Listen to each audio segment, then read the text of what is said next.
Hello, everyone, and welcome to the virtual meeting at the Commonwealth Club. I'm Denise Michaud, Chair of the Grown-Ups Forum, and it is my pleasure to introduce our distinguished speaker today, James Bostwick.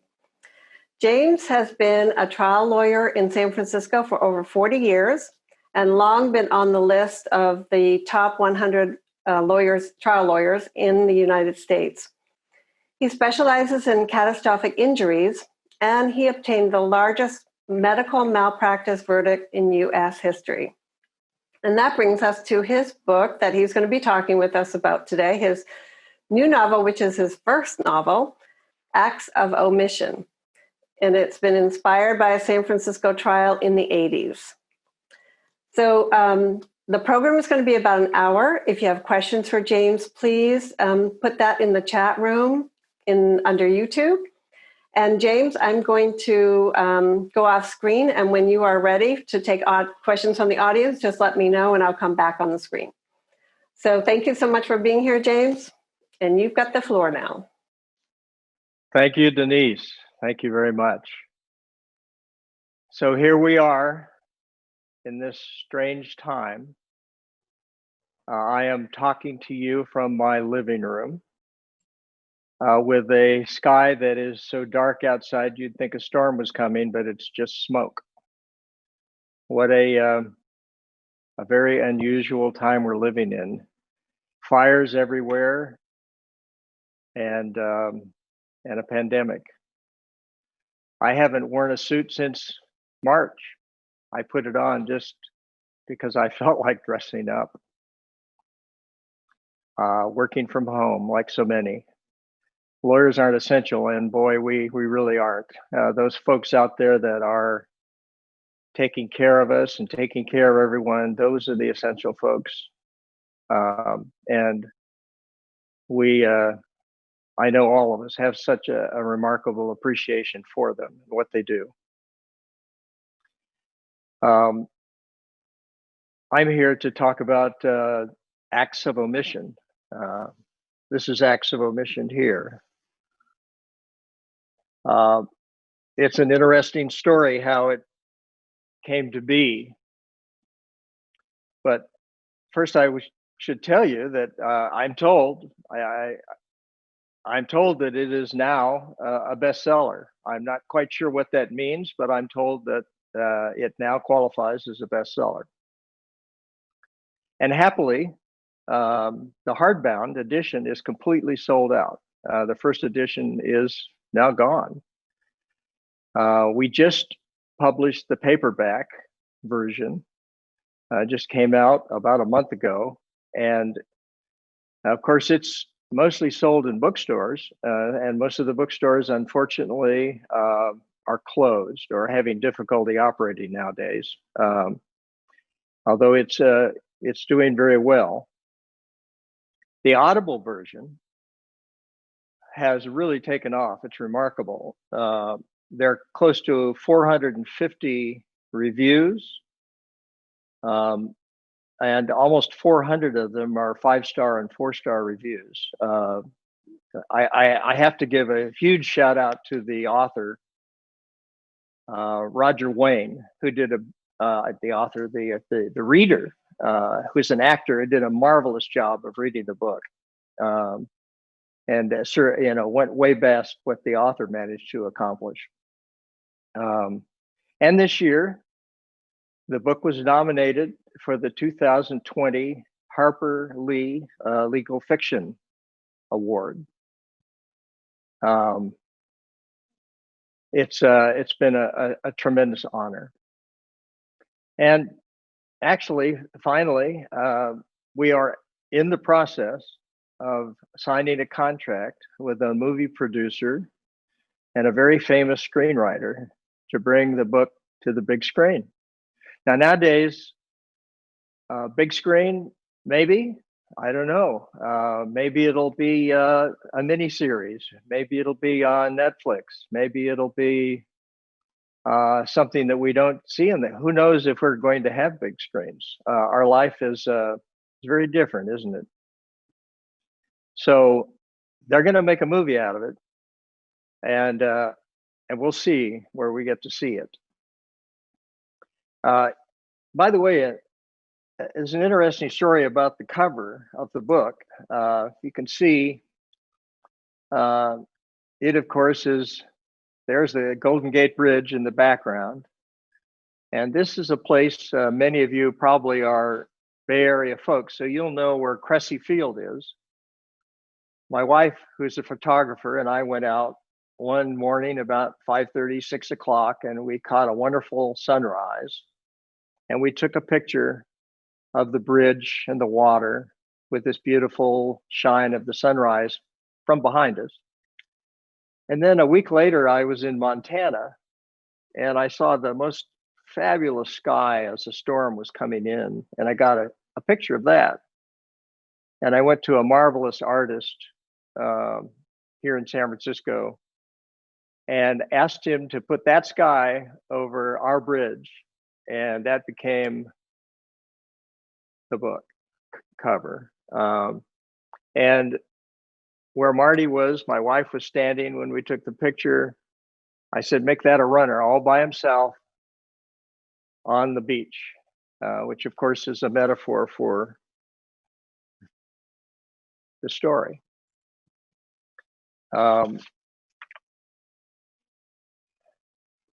First, I thought I would sort of talk about the genesis of writing the book. And by the way, I've given talks about the book, but this is very strange because you're at home, I presume. I'm at home. I'm talking to a screen. You're looking at a screen. And normally when I give this talk, I am talking to people. I'm a trial lawyer. I spend my life out there talking to people and interacting with them and seeing the looks on their faces and seeing their body language and seeing what interests them and what doesn't. It's very different when you're talking to a screen. And it has a lovely picture of Denise on it, but nothing alive. So the only thing alive on my screen is me, and that's not very inspiring. I love to write, but I write briefs. I've written briefs my whole life as a lawyer, and I'm pretty good at it, but I've never written anything creative, except a brief can be creative. Some of the judges think I'm being very creative. But I love to read. I'm a voracious reader. I read all kinds of things. I've read my whole life. And normally, of course, I like legal books. I like legal fiction. But they're all about criminal cases. And society has a lot of, we all learn from seeing a criminal case. That's great. That's interesting. Rarely is it about civil lawyers. Rarely is it about the kind of thing that, there are many lawyers that do criminal work, but 80, 90% of the lawyers out there that are doing trial work are actually doing civil work. And it's not usually about those of us that do that. And also the thing that always bothered me, irritated me when I read the book, I understand it, but it was so unrealistic. It's not the way the law is practiced. It's not what happens in court. It's not what happens with your clients. And that always bothered me. So, I mean, and of course, it creates, when they do talk about civil lawyers, they're usually talking about bad stereotypes. We've all know about the ambulance chaser stereotype, and of course that's amusing and it's interesting once in a while, but in fact, and there are people like that, like in any profession, there are people that we would rather have somewhere else. But in reality, 95% of the lawyers out there doing civil work are working very hard. They're passionate. They're interested in trying to accomplish something for their clients. They're taking care of businesses that are in desperation. They're taking care of families. They are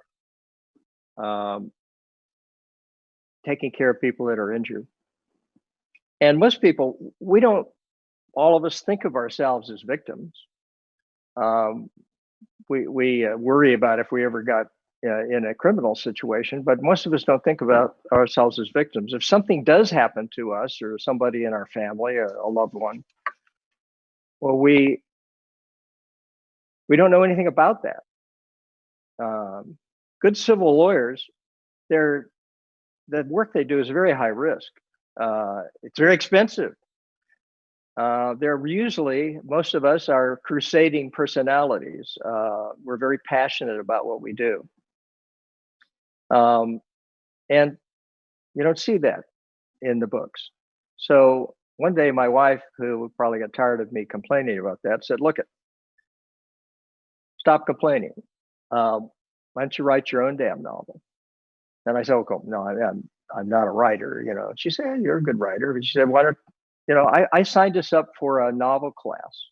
I signed us up at the university, and we're going to go.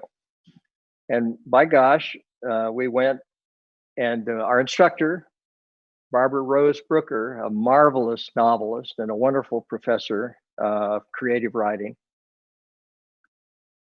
28 years ago, sat down with us in a class of maybe 30 people, all wanting to write their first novel. And at the end of about an hour, she actually said to us, okay, now I want you to pull out your paper and your pen, and I want you to write the first paragraph of your novel. Whoa, we all went, goodness, we didn't think we would have to do that on the first day of class. But we did. And it's interesting, and we had to read it to each other afterwards, just quite interesting. And it's kind of fascinating, but actually that first paragraph that I wrote in that class 28 years ago pretty much is the first paragraph of the book today. Why could I write 28 years ago? Well, because my wife and I had just had a daughter. She went to bed early, a new baby. We had already eaten. I had the evening free, and I wrote in the evening. And I wrote, and I wrote. I wrote, gosh, maybe 2/3 of it. And then our other daughter was born, and she did not go to sleep at night, and that was the end of the writing. So 2/3 into it, the book went back on the shelf in the computer. And that's a funny story too, sitting there in the computer. Don't lose your hard drive. Back it up. But there it sat. And maybe 10 years ago, I said to myself, my 28-year-old daughter and my 26-year-old daughter, maybe when the 26-year-old was 16, I said, why? I have a book that is 2/3 done. I need to finish it. That was kind of crazy. So I did. I sat down and I finished the book. And then I said to myself, okay, now what? I have a book. What am I going to do with it?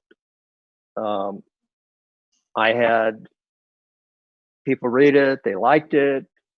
They had ideas. We did a little editing. It just sat there. I didn't know what to do with it. I didn't know how to find an agent. I didn't know how to find a publisher. And I'm, a full-time busy trial lawyer. So I'm back. Really never stopped doing that. Then a client of mine, a former client that had heard about it, said, can I read your book? And I was a little nervous about that because he is a movie producer. guy in Hollywood. I had represented, he had a brain damaged child from birth injury, and he got very involved when we did the discovery, took the depositions of the doctors and the nurses, and he was quite fascinated with the process. We became friends. And he said, I want to read it. So I gave it to him with trepidation. Well, 4 years went by. And I thought, okay, he hated it, obviously. He didn't want to call and tell me that. I understand. And then one day, not too long ago, he called me up and he said, I finally read the damn book. Yeah, I love it. I absolutely love it. I want to make a movie out of it. He said, my favorite movie and book of all time for legal fiction is The Verdict. Barry Reed wrote that. And of course, Paul Newman starred in it. And he said, this is like that. He said, I like this. We can make a great movie out of this. But he said, we got to get you published. I said, well, how do we do that? And he said, I got to find you some agents. And he did. He went out and got a couple agents, one in LA who, is he's not, he just represents somebody like called Michael Connelly, I don't know. And another guy in New York. And they, Tom Clancy he works with Tom Clancy or somebody like that. Anyway, they were pretty well known, very good agents. And so then we started working to see if we could get it published, editing, things like that. Well, what happened then was that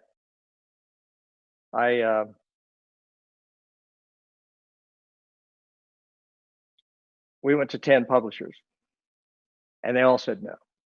And my agent called me up and he said, Jim, this is a great book, but he said, I got to tell you, you're a new author. Nobody knows you. It's 550 pages long. They don't want to publish a book that's 550 pages long. It's expensive. It's too expensive. You're unknown. If you had a big name, fine. If you were somebody famous, your name is not Obama. We got to cut it. I said, well, we'll cut it. He said, yeah, I know. We need to cut at least 100 pages out of it. I said, well, I didn't, Jim, trust me, we'll have a better shot. So I had sat down. He said, I know. He said, it's like asking you to kill your baby. And it is, because of course you think everything you wrote is just perfect. And of course it's not. And in reality, when you go through objectively, there are things that don't need to be there. There are things you liked that were interesting that really don't bring a thing to the table. So then with friends and my wife, who is a cutthroat editor and made some extremely good comments, which I've learned to listen to, I cut 100 pages out of it. And I must say that was the best thing that ever happened because it cut the fat out. It made it move faster. It got started faster. It got moving. And the next publisher we took it to said, we'll take it. We'll publish it. And we were on our way. That was a very interesting process. So what's the book about? Well, it's back in the 80s, I tried an interesting, kind of a fascinating case. Took about 9 weeks to try. And it's very loosely based on that case. And that gives it the structure, but it's highly fictionalized version of that case. The book is about a wonderful young man who became paralyzed when he was 16 in a tragic accident, and a struggling family. And they were having such a hard time taking care of him. And it turned out that he didn't need to be paralyzed. There was, we thought, medical malpractice in his care, and the book basically talks about that, but it takes off from there. And the interesting thing is that it wasn't just a medical malpractice case, but it's also about a lawyer, not the lawyer that tries it, not the lawyer that is the protagonist in the book, but it's about the lawyer that represented him first and who failed him, who did not find out that there was medical malpractice, who let the statute of limitations run, and who had to be sued. So it's a legal malpractice case about a medical malpractice case. The problem is that the lawyer that had to be sued is probably the most famous lawyer in the country, loved by everybody in the public, because the media is crazy about him. Always good for a great quote. A San Francisco icon. And someone that had all the resources and was a very difficult person for a young lawyer to take on. A young lawyer that was barely holding it together. That's what the book is about. I'm not telling you that's what the case was. I'm telling you that's what Acts of Omission is about. Acts of Omission is basically a David and Goliath story. But more than that, it's a San Francisco story. It's a Bay Area story. It's your town. Those of you that are in the Bay Area, it's your characters. It's your history. That's what it's about. And for those of you that have been around long enough to remember some of these folks who were around in the 80s, you will recognize some pretty interesting characters.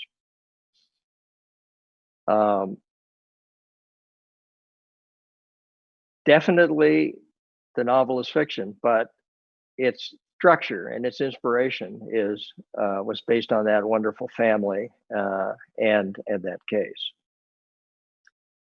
You might be curious, as I talk about all this, is, who am I, and where did I come from, and all that. I went to law school at Hastings, grew up in Southern California, actually down in Imperial Valley, which is not only a pandemic hotspot, the pandemic hotspot, unfortunately, right now, but also one of the hottest places. It was 127 Sunday. I know, I looked up. Then I grew up in the San Diego area, went off to the University of Washington, and came to Hastings here in San Francisco, where I went to school during the summer of love. And I've only done trial work my entire career. I was lucky to start with a firm that did trial work. I gravitated to cases involving medical malpractice because I was a pre-med student. I loved medicine. My father was a doctor. My mother was a nurse. And so I've only done trial practice. I do it all over the state of California. I do it in other states. Most of my cases come from other lawyers. They bring my firm, they bring me in because we're specialists, and we come in to prepare and try the cases. I'm a member of the bar in Hawaii and in California, and I work kind of all over. Still working full time, and as a contingent trial lawyer, I'm only paid if I win. That's the nature of the beast. I'm married, 5 kids. Now live in Marin since the rents went up in the city. We moved out, and now, of course, unfortunately, the city is a ghost town. So,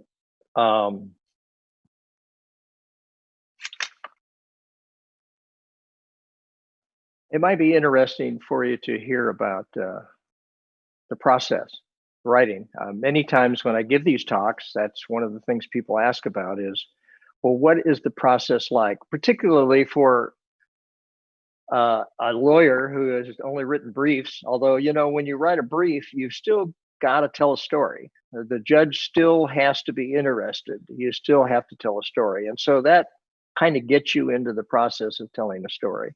Not the same, however, as creative writing. The way I went at it, I didn't use an outline. Many people have to use an outline, and many people do better with an outline. I didn't. Maybe because I had the structure of a case, so I had the outlines, the bare bones of some things that had happened, some things that kept me to a certain start and beginning and end. But for me, I just felt it was better if I just let it out there into the computer, into the pages, and let it go. And I found that, like exercise, it has to become a habit. You have to do it every day. I mean, you can have a day off you take, and you obviously, when I'm in trial, I didn't, because trial is a 24/7 thing. But when you're not in trial, you need to do every day, you need to spend a few hours. And for me, it was in the evening. At first, when my daughter was finally to bed. And what I would do is I would read what I'd done the night before. And when I did that, I'd find, oh, it wasn't as brilliant as I thought it was. Wow, it needs work. And I would start editing, and I would change it. I would fix things, and that would get the juices flowing. That would get things moving. Then I would hit the end of what I'd done the night before, and it would just flow right on into writing for another hour or two. And then I would go over that same process the next night. And the momentum builds that way. One of the things that I found very, very fascinating about the writing process is that, well, it takes over your life. When you're writing, these characters, and most of the characters are total fiction, but they start having a life. They have a life of their own. And you find yourself in the shower and, and sleeping, waking up and dreaming about them in the shower, thinking about what's going to happen to, how's Matt going to do, what Matt going to do next? And then you stop and you think, wait a minute, Matt is a creation of yours. I mean, you can tell Matt what to do next, but that isn't what happens. Matt begins to do things out of your fingers in the process of writing. Matt starts coming alive. He starts doing things. Other people start doing things you never imagined that they would do. And this story goes off in ways that you hadn't even envisioned. And that's fascinating. That's a wonderful part of the process. That's when I think the creative writing process comes alive for me. And that's when the characters become alive. And I think, I have a feeling that in the books the books I read that I really like, I have a feeling that's what has happened with those writers. I think that those characters have developed a life of their own. And I found that quite fascinating. So you might ask, well, what might you gain by reading the book? I mean, what would it have to offer you? Well, it's fun. It's got romance. It's got novel stuff and danger and betrayal and all those things that are wonderful in fiction and make novels fun. But mostly what it is a very, very real, I think, and this book has been read by many of the most famous civil and criminal trial lawyers in the country. And that's been the comment that they have made to me, happily, because it was my goal. This is real. This is what it's really like. This is what it means to be a lawyer. This is what it means to become passionate about what you do. And this is what makes trial lawyers tick. I wanted to show what inspires crazy crusaders like me and other people out there. What motivates us? What scares us? How we think. How does the legal process work? What really happens in court? Why do people do what they do? And yet, at the same time, make it fun and interesting, not pedantic. And that's what I hoped to accomplish. And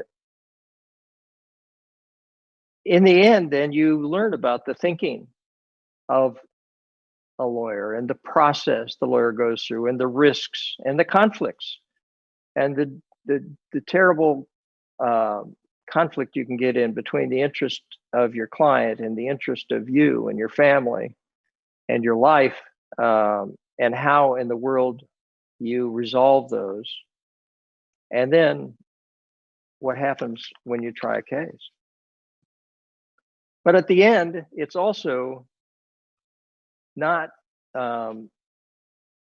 just that, not just what it's really like in the law, but it's intended and meant to be something that is totally understandable to a lay person. I hope if you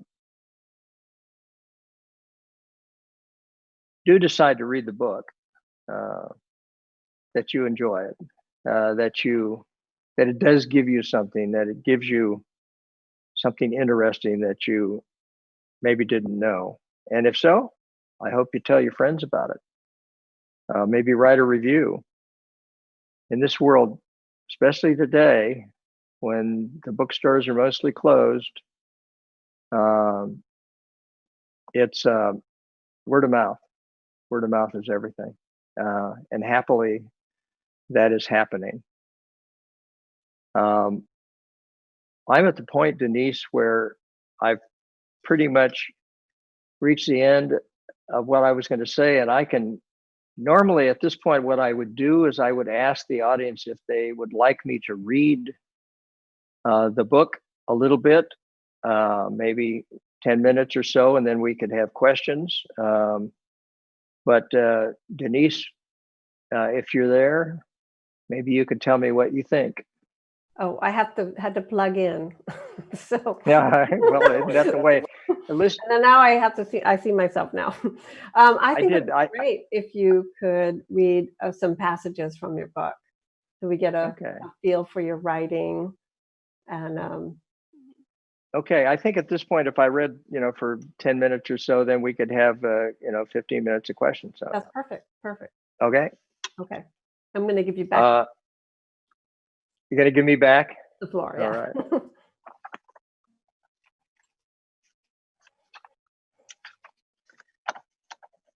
I usually read the first chapter because it doesn't give too much away. San Francisco, 1984. The trial was over. Matt stared at the implacable gray wall in front of him, unwilling to turn the ignition key and break the stunned silence that had followed him from the battered courtroom to the empty garage. It was remarkable how quiet it could get when a jury said no to parents who had lost their only child. Matt couldn't exercise the expression on the faces of his clients when the verdict was read, They were completely shattered. There was nothing Matt could do to ease their pain. Now they had to put their lives back together, and he had to find a way to pay the rent. Jamie had been alive when Jim and Mary Olson first came to talk with him about the drug that had destroyed their son's liver. Their doctor had received no warning from the manufacturer that the medication he ordered for Jamie had previously caused the death of several children. In Matt's office, the little guy had been so excited about riding in a genuine cable car. After 2 years of Matt beating his head against the company corporate brick wall, the case finally got to trial. By then, Jamie had died. Matt never had the chance to give him the model cable car he bought him for his 7th birthday. On the eve of trial, the pharmaceutical giant finally made a reasonable offer. Matt had advised his clients to settle. Mary would have been happy to have the case over, but Jim wanted retribution. Matt pulled out all the stops to give them the justice they deserved. His clients had depended on him, and he'd lost. His stomach twisted. He hated to lose, and he knew this case would continue to haunt him. Scenes from the trial were going to replay in his head forever. Losses left a void that his victories never quite filled. 5 o'clock. Emily, his office manager, would be anxious for him to get back to the office. He needed to deal with a pile of work and clients who had felt neglected during the trial. He thumbed through a stack of papers Emily had given him to go through. Anything to take his mind off what had just happened. It's mostly bills, of course. He saw a circled note about some new case she wanted him to call a lawyer about. She had underlined the words game changer. Yeah, right. He'd heard that before. He turned the key and the blazer jumped to life. He headed home to change his clothes. Work could wait. He needed a dose of the bridge. Matt parked next to the St. Francis Yacht Club. He stretched by the seawall, savoring the panorama and acrid tang of the moist air. The pastel city cascaded down the hillside to meet Whitecap Bay. Fleets of sailboats wheeled around their marks, their crisp Dacron sails thundering in rapid succession. The competitors heeled, close-hauled, into the northwesterly gale. They angled toward the Golden Gate Bridge, its massive columns silhouetted by shafts of sunlight. Further down the beach, sailboats skimmed between the racers and the ferry boats, a kaleidoscope of dorsal fins dodging back and forth across the wind. A tendril of fog extended under the bridge, tentatively testing the resolve of the warm afternoon. All around him, people were running, walking, or bicycling to and from the distant towers. The balmy weather had obviously put a serious dent in the city's afternoon workforce. He felt the darkness coiled within him gradually begin to release as he ran toward the dying sun.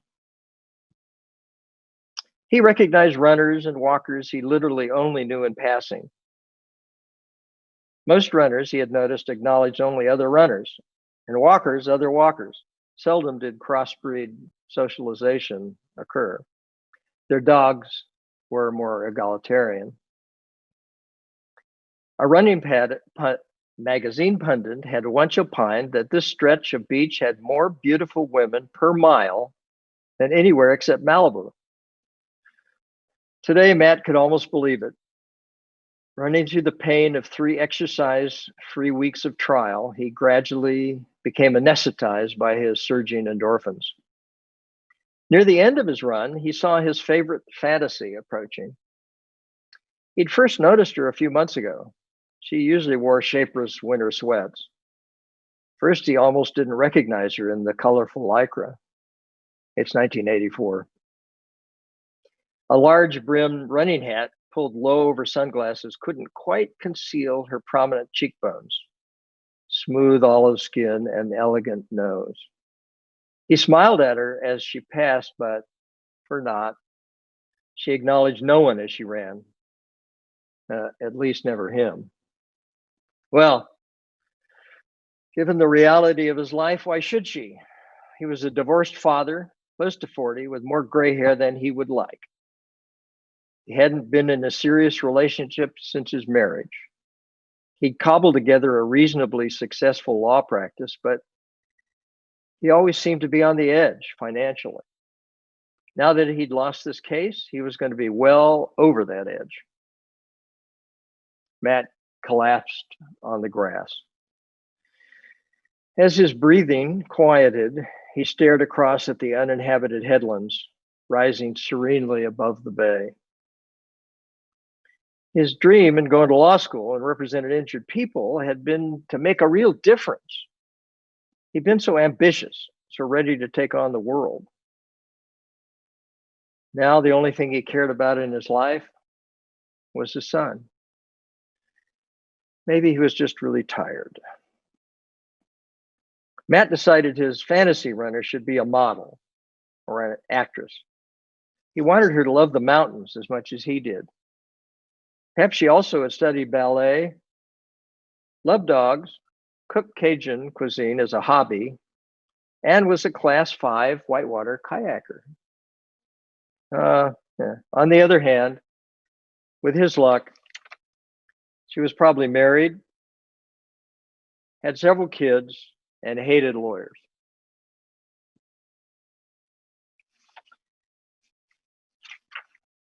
Matt let himself into his apartment, poured a pitcher of water, and dropped into his favorite chair on the deck. The gray mantle was just starting to win its daily skirmish for control of the bay. In the misting twilight, he could just make out the burgeoning lights in the flats of the marina district below. He let the gusting air cool him down from his run. After his shower, he hit the button on his answering machine. Most of the calls were predictable. A few friends checking up on him, call from Lena, the woman he'd been seeing, and the standard 4 calls from his ex-wife, Susan, worrying about money and their son Grant's schedule. There was also a message from Emily. Hi, Matthew. That verdict was bull. I think it was that squinty-eyed accountant they picked as foreman, a ringer. I know you're thinking about running away. Don't, or our house of cards will tumble for sure. We knew it was tough. You did everything you could, and then some. The air pent up in his chest escaped slowly as he listened. Don't forget to call Fred Stadall.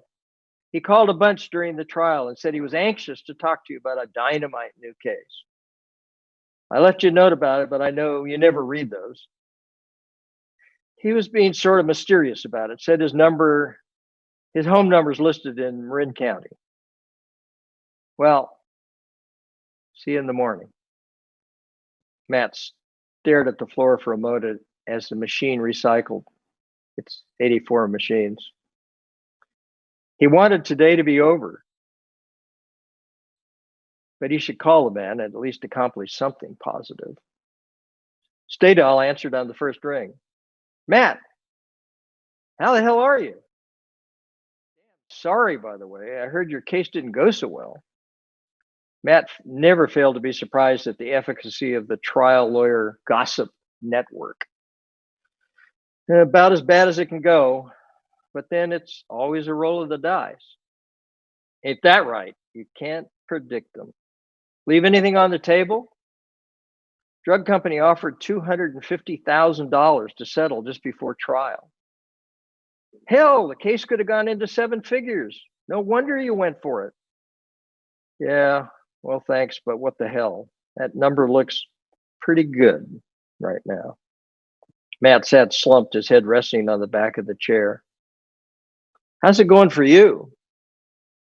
I heard things have been a little rough lately. fucking understatement. You hear what that Sal Conti did to me? Law partners for 10 years. And he locks me out of the office. I'm talking personal papers, photos of the kids, not to mention my files. Had to get a damn court order to get the files so I could represent my clients. Good Lord. Man's really out of control. Then hasn't he always been? You're called the prince of personal injury and the newspapers love you. I guess you think you can call the shots. Stadol growled in agreement. Yeah, I like that young lawyer I met back east during that huge case. Hired the kid away from another firm on the spot. Poor sold his house, moved his wife and kids to San Francisco to go to work for the world famous Salvatore Conti. Oh, yeah, I think I remember that. Guy shows up for work Monday morning. And Sal throws him out in the street. Says he changed his mind. Go back to Boston, he said. Got my own problems, he says. The cold son of a... I guess you can't say you weren't forewarned, can you? Think you can work things out with him? Nope. Dogfight all the way. And he owns this town, courts and the media. They both thought about that in silence. Well, enough about my problems. I was calling to see if you'd be interested in handling a case I took with me when I left. You're not handling it yourself? Matt's curiosity was piqued. Most of Matt's case came to him by referral from attorneys who were not real trial specialists, but Stadol was a trial lawyer. He could try the case himself. Why offer it to Matt? I can't handle it because I'll probably be a witness. Fred got right to the point. This may not be the best time to talk to you about a new case, but I had to find this client a lawyer soon because the statute of limitations is about to run. Fred, if the statute's about to expire, there won't be much time to investigate. I just lost a case, remember? I can't risk jumping into a case with time problems. Look, I never sent you a case before, but I always figured you were the one I'd go to if my family had a problem. These people really need help, man. Matt pinched the bridge of his nose with his fingers. What kind of a case is it, Fred? There was a brief pause on the other end. It's a malpractice case. Client's a young man that lives in San Diego. He was hurt in a crash and the hospital missed the diagnosis. Oh, okay. Well, that doesn't sound so complicated. What's our time problem and how bad was he hurt? And they cut to the chase, Matt. I'm talking about a legal malpractice case. Stadol took a deep breath. The kid's paralyzed. And the defendant is Salvatore Conti.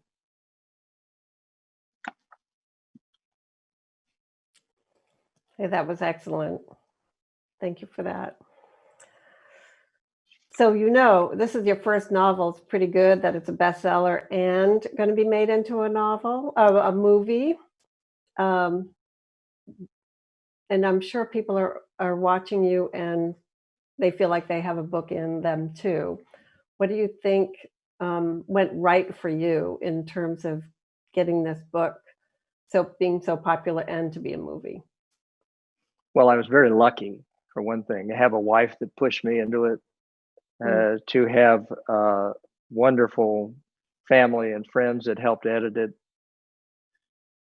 great agent, and my movie producer friend. If it hadn't been for him, there's no way. This is such a hard thing to do. Not, the writing, writing is difficult, but getting a book written is one thing. Getting it out there, I'm very, very lucky.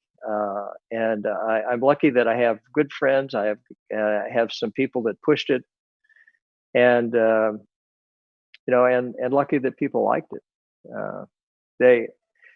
But for those people out there that are thinking, could I do it?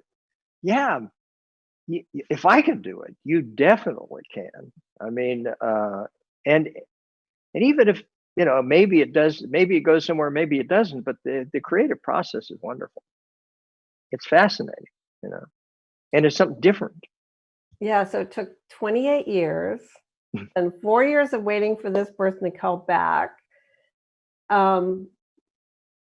Obviously, it's worth it, I'm sure. But what would you have done something differently?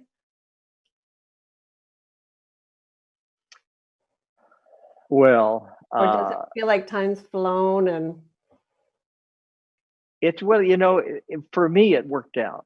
But I think that it's very unusual. I mean, Who takes 28 years to write a book? I mean, it's a very unusual thing to have those kinds of things come in between.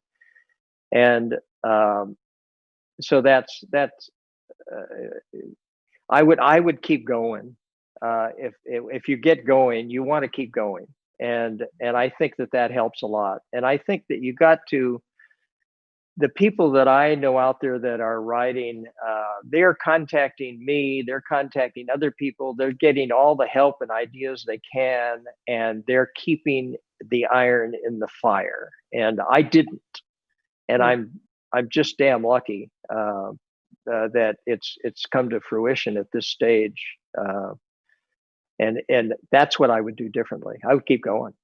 Now, what does your instructor, Barbara Rose Brooker, think of you? Oh, we're buddies. She's great. She is. I think she's a marvelous writer. She's got. She had Goldie Hawn set up to play her in a movie on a book she wrote called The Viagra Diaries, a fabulous book. And of course, Hollywood did what Hollywood does. And so she wrote another book about that called Love Sometimes. It's a marvelous book, and it talks about Hollywood. And boy, I now am experiencing the Hollywood folks, and that's just a different world. Well, so we have a question. Oh, go ahead. Go ahead. From the audience. She's asking, could you expand on the ways working as a trial lawyer helped you shape this mystery and thriller? Yes. I think that it helps because, well, many people that write books that are really good at it have to do a huge amount of research to write about areas that they don't happen to be familiar with from their own life, and they do marvelous research, and it's amazing what they can produce. But it's never. I don't think it's quite the same as if you've lived it. Mm-hmm. And I think what helped me here was I was writing about a passion. I'm lucky. I fell into. I never planned to be a trial lawyer. I didn't even know what a trial lawyer was when I was going to Hastings. I was going to go to get an MBA and do business or something. I don't know. But trial work became my life, and I love it. And I don't just love the process. I do love the process, but I also love what we can accomplish for people. Because there are so many people out there that really don't have anybody out there to fight for them. And we can make a difference in a life. And that kind of knowledge and how you get there and all the years of experience that I have, and I say over 40, but it's a lot more than that. I'm well into my 70s. And that brings a lot to the table when you're writing about what you do and what you love, and you're trying to keep it real. You were mentioning that your colleagues read it, some of your colleagues, and they said, yes, this is very real.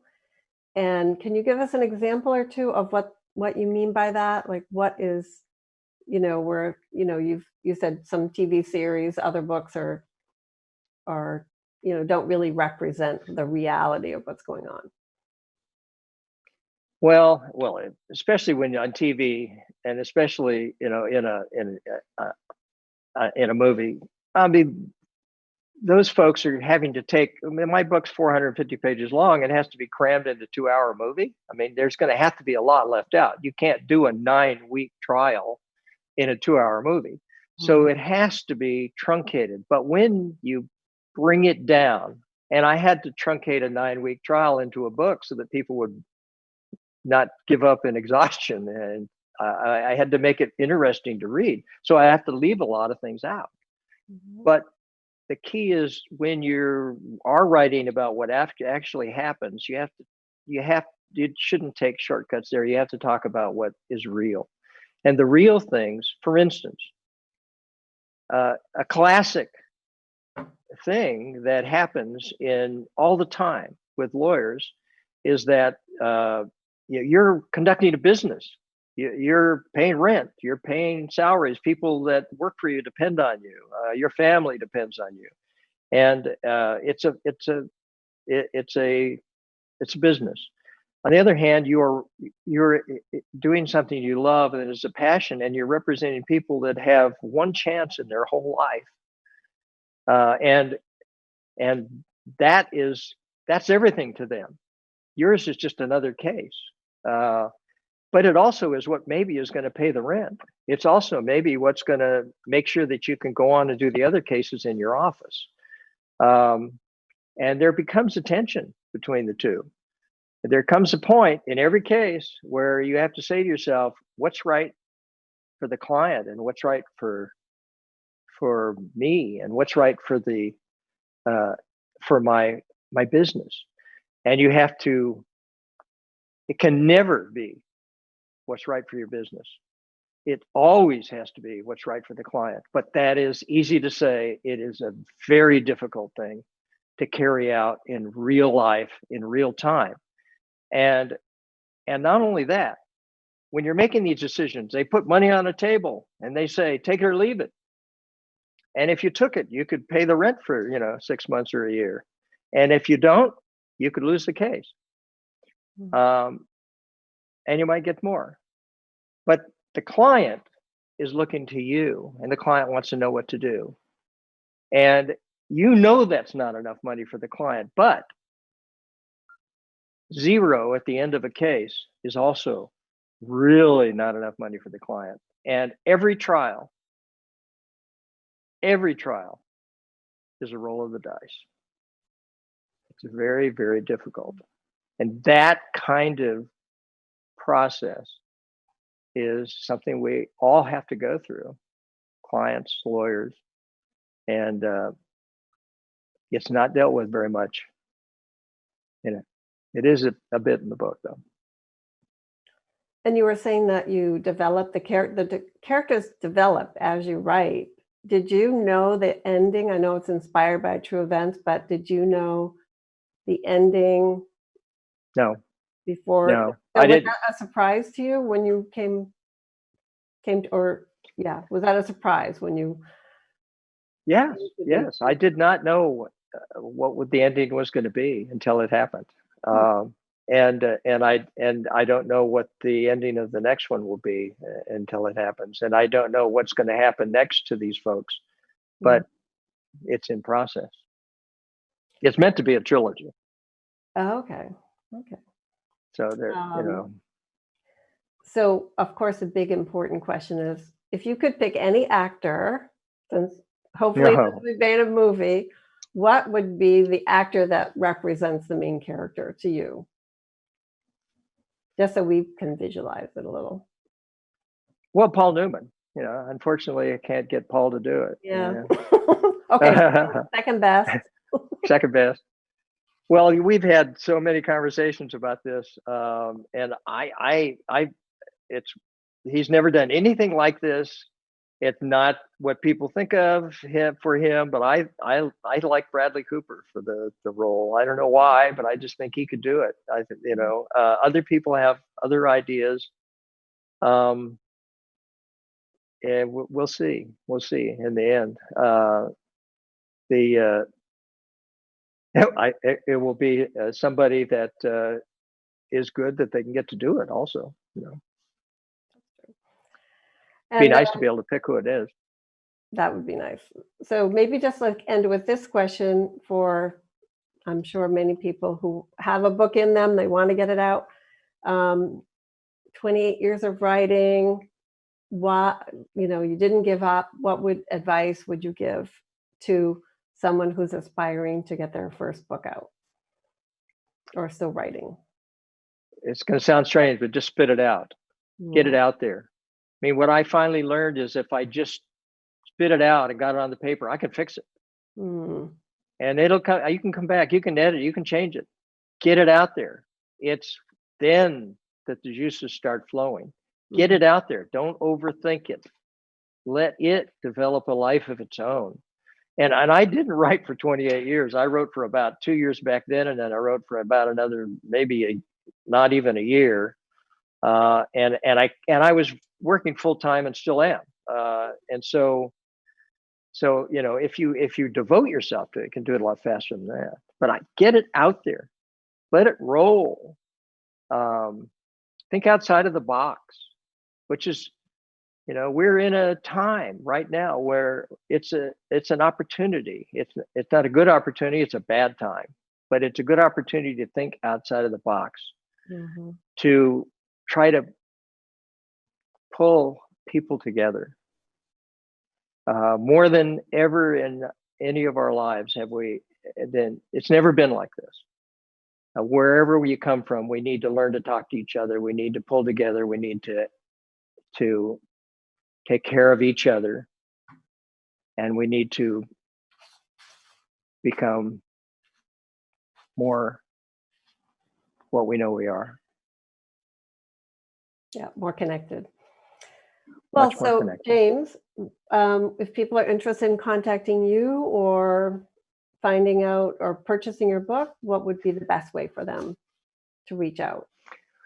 You can always contact me with my email, which is easy. It's james@bostwickfirm.com. Most all the bookstores in the Bay Area have the paperback. Of course, the hardbound sold out now. It's on Amazon, and you can get it in paperback, Kindle, Audible, not in hardbound unless you buy a used one. So it's definitely available. But and of course, my son works for Amazon, so I have to give him a plug. But I believe we ought to go to our local bookstore, because the local bookstores is what keeps us reading. It's what keeps us interested. It's where we can go and look, and it's where we can talk to other people when we can talk, when we can actually do that someday, soon, I hope. Agreed. Well, I want to thank you so much, James, for being here today. This is James Bostwick. Thank you so much for joining us. And that concludes our virtual program at the Commonwealth Club. You can check upcoming programs at commonwealthclub.org. And everyone, please stay happy and healthy. And thank you for watching. Hi, I'm Dan Ashley, the evening news anchor for ABC 7 News in San Francisco, and I hope you and your loved ones are staying safe, healthy, and comfortable during these very challenging times. I am also a proud board member of the Commonwealth Club, one of our most important Bay Area institutions. The club has been hosting wonderful events with exciting speakers and topics in the Bay Area for over a century. In times of crisis, good information and strong connections in our community are especially important.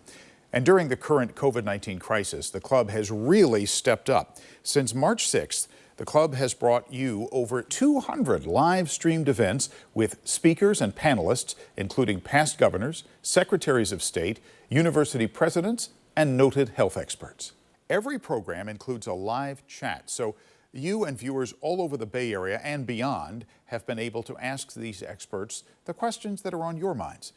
Every program has been neutral and unbiased in true Commonwealth Club style to get to the bottom of the issues that are so drastically affecting our lives. The club has done all this public service despite being profoundly affected by the crisis. The inability to hold events for the past 2 months has forced the club to cut its budget and staffing by 50%. The remaining staff are working from home to bring the community these valuable and informative live-streamed programs. The club needs your support to continue its shelter-at-home programming. Please make a tax-deductible donation to the club now by texting the word DONATE to 329-4231. That is, donate to 329-4231, or visit the Commonwealth Club website, commonwealthclub.org. We need the club to be here in the months and years ahead to help inform and educate as we figure out how to get our society and our economy safely moving again, consider changes to the way we live, and work as a result of this crisis, and take steps to prevent a future pandemic. Once again, please support the Commonwealth Club now by texting the word donate to 329-4231. That is donate to 329-4231, or visit the website commonwealthclub.org. I want to personally thank you for supporting one of our community's truly great organizations. I'll see you on ABC 7 News and at the Commonwealth Club. Stay safe.